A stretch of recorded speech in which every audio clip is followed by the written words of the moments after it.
Welcome, lovely listeners. I wish you a wonderfully creepy Wednesday, and if you're listening to me, let me hopefully zhuzh it up a bit. For those of you who don't know what zhuzhing up is, it is to make it better, to empower it. And weirdly enough, because I'm me and want to know where it came from, it stems from either 1968 Britain or 1970s Polari. So, there you go. I got a bit sidetracked. But you're here for stories, and today I have 4 stories by a brilliant author. And that author is Lukkynumber, spelt with 2 Ks. You can find them on Reddit, and I've featured their work on here before, and I always enjoy their stories. So today, I wanted to put them front and center, with 4 stories both based in horror and the strange. So turn the lights off, listen to a tale. Sip some tea, and join me. Night Monster. Night Monster, is that you? Yes, child. Okay, thought so. Can you please not press your face up against my window? It scares me. I am sorry. I'll move back. Is this better? Yeah, thanks. I just don't want to get nightmares again, is all. Are you coming to visit the other kids in the orphanage tonight? Or just me? Just you. Oh, neat, I suppose. Say, why haven't you been here in a while? You been busy elsewheres? Indeed, child. I have to visit many homes and see many children. Yours is not the only one in my circuit. Circuit? What's that? Yes, my circuit. My route. You know, the territory I travel. Oh, I see. Hey, Night Monster. Why is it so quiet when you're here? Aren't the other kids afraid of you? Oh, I suppose there's reason behind it. Well, why aren't you afraid of me, dear? 'Cause I've seen you before. And you never hurt me. You talk with me, and sorta be like my friend. Aren't many around here who talk to me. I see. Well, that alone's no reason to trust a fellow, or a monster, for that matter. Any fiend is likely enough to play nice, just to creep into your good graces long enough to pounce. You don't truly know me, do you? You've not seen but my face. You've not seen where I sleep after dark times. You've not shared a meal with me. I trust you've done none of those things. Am I wrong, my child? Well, sure, you put it like that. But anyway, like I said, I guess I'm just not afraid to trust you. It's either I got no friends here or I make a friend out there, hoping they don't eat me. You gonna eat me? No, child. I'm not an eater. Well, what are you then? Night Monster? A distractor. Huh? It's my job to keep you busy while the eaters visit your friends.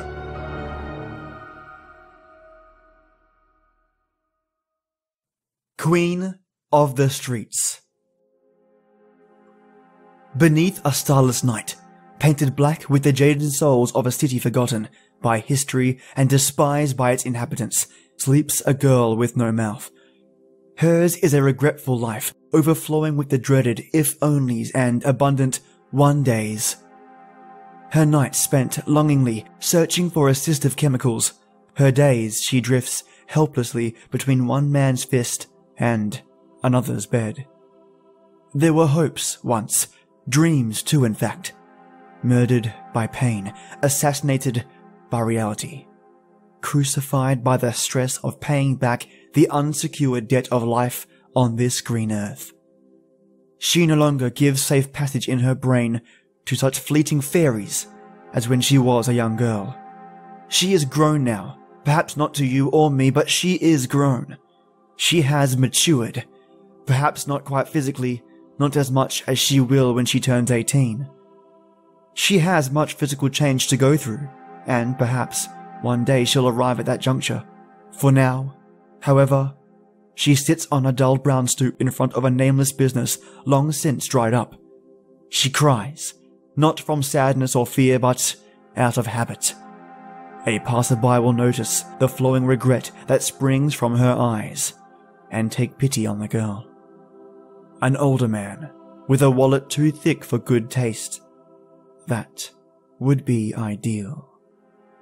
Or perhaps another young lady should notice the thing crying on the stoop.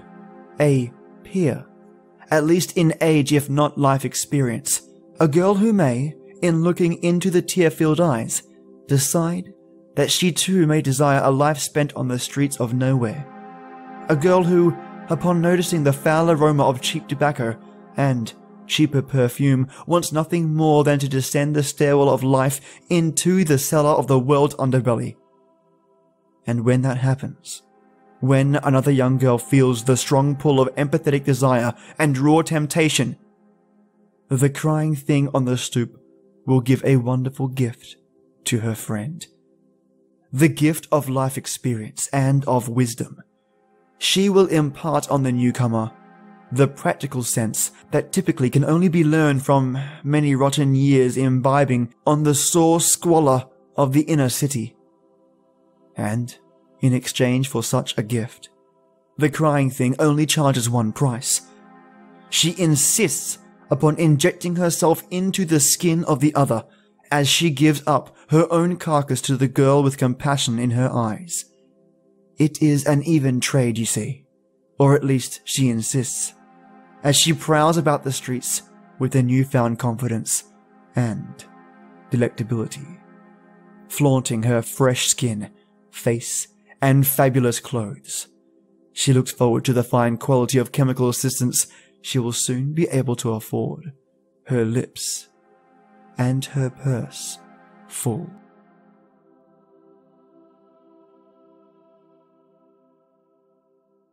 The Fire King, a legend of the Moon River. In an age long since given over to decay and rot, there lived a great spirit called the Fire King.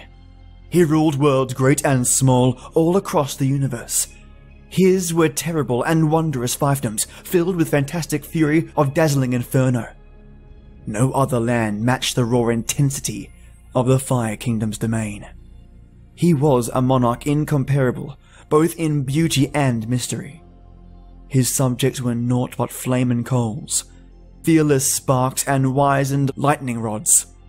Tales abounded of the souls represented in those glowing particles of mystical brilliance.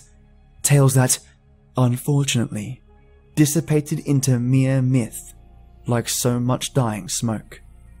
In another crevice of the great unknown, there lived a lonesome traveler named Magnesia, a beautiful but downtrodden woman who bore a charred tiara on her head of silver and golden locks. She fancied herself a great and primeval queen, but the ones along her path scorned Magnesia, rejecting her as a witch, a common whore, or, at best, a creature of insane delusions. Still, somewhere deep inside of Magnesia, she knew she was of noble blood. She could sense its magnitude empowering her, gnawing at her. It's said that once, for a time, the Fire King and Magnesia loved. That, in some obsolete and nondescript era of eternity, the two souls intertwined and exchanged great power. That, in a wordless dialogue between God and Goddess, universes were sprung up and divided, and finally burned away with a fiery delight from the passion of those two. They say that the reason why the skies beyond our own planet lay darkened is because of the soot and death that coursed its way throughout the firmament, galactic ash, from a destructive set in motion by the affair of the Fire King and Magnesia. A truly learned scholar would tell you the reason why. Out of all the planets in the galaxies, Earth can still support life and peace and green things budding from moist soil. It is the Moon River, a colossal body of a thing not unlike water sprung from the moon herself. It divides two lands in the spirit realm, where the Fire King and Magnesia have long since been banished. They say that the Moon River spans eternity and is so vast in breadth that none can see across it, let alone traverse its expanse. But legend tells of a day that might soon come, when two drifters will be seen joining hands after a long divide between them has passed, and they will walk along the Moon River together, united again, weakened by the passage of time, not as mortals but still under the pestilent debt of aging. They know they cannot love as before, not without consequence. But they do love. They are one in their desire and aftermath. And so when that day comes, the Fire King and Magnesia will once more consummate their passion in a torrid finale. They will truly set the world on fire, as they burn along with it.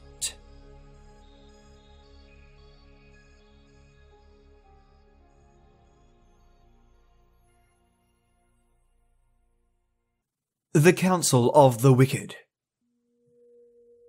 5 figures circled a table deep within the earth. No words were exchanged. All 5 knew their specific purpose there. First, a wolfen man stood, bearing fangs and contorting demonically.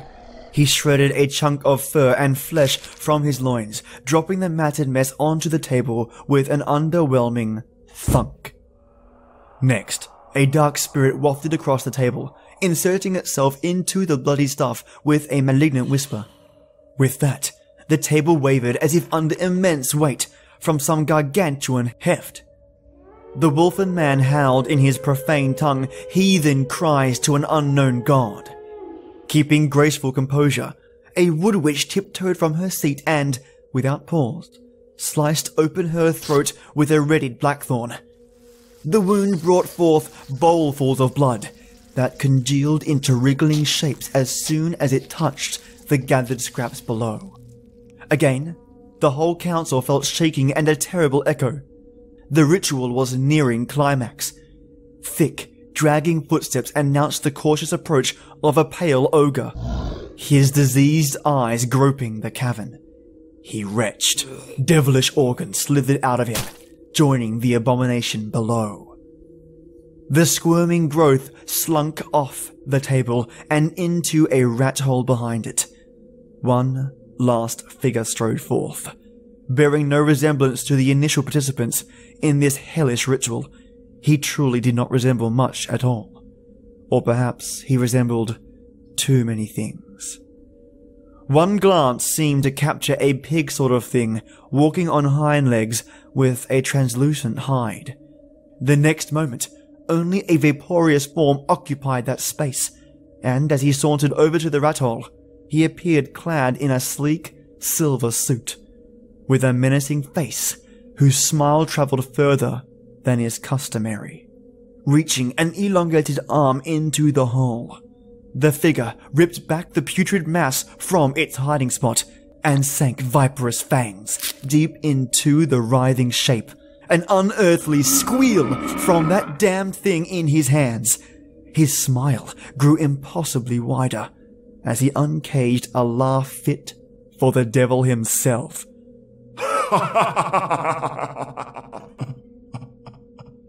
As the laugh shrank to a chuckle, he dropped the squealing heap with an irreverent thunk back onto the table. Just wait, dear comrades. Trust me, all will soon come to pass. He sighed with annoyed arrogance, leaning back as if to relax, yet never letting his gaze drift from what thrashed desperately on the table. As the member of the Dark Council watched expectantly, the bulbous stuff grew and, with a deafening pop, released its contents. The thing that came from it walked on 2 legs and had no resemblance to any of the council. It was a little girl. Behold, our greatest weapon. Crowed the final member of the council, doing his best to reject his piggish form in favor of the man in the silver suit.